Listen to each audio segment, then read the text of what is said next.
நானே பலமுறை சிரிச்சிருக்கேன் யோகி பாபுவோட டைமிங்கில் வந்து. அவர் அல்டிமேட் அவர். அப்புறம் அவர் சொல்லி முடிச்சுட்டு அவர் மூஞ்சி வச்சுப்பாப்புல.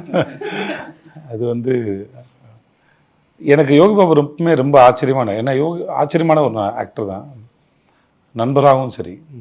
அப்புறம் யோகி பாபு பொறுத்த வரைக்கும் நான் பார்த்து ரொம்ப வியந்தது வந்து, அவருக்கு வந்து பெரிய படமோ சின்ன படமோ அவருக்கு அந்த பார்ஷியாலிட்டி இருக்காது.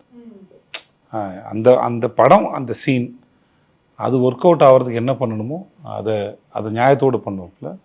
அதில் சின்சியராகவும் பண்ணுவார். எனக்கு தெரிஞ்ச வரைக்கும் சீனுக்குள்ளே வந்துட்டார்னா அவருக்கு என்னென்ன தோணுமோ என்னென்னலாம் பண்ண முடியுமோ யோசிச்சுக்கிட்டே இருப்பார்.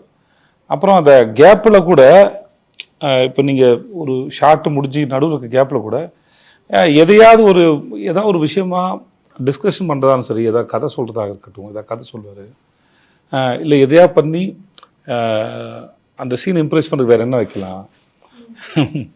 ஏதோ ஒரு இவரை பார்க்க போகிற ஒரு காட்சி வரும்போது எங்கள் ப்ரொடக்ஷனில் மாதவன் ஒருத்தர் இருப்பார். மாதவன் வந்து கொஞ்சம் குள்ளமாக இருப்பார்.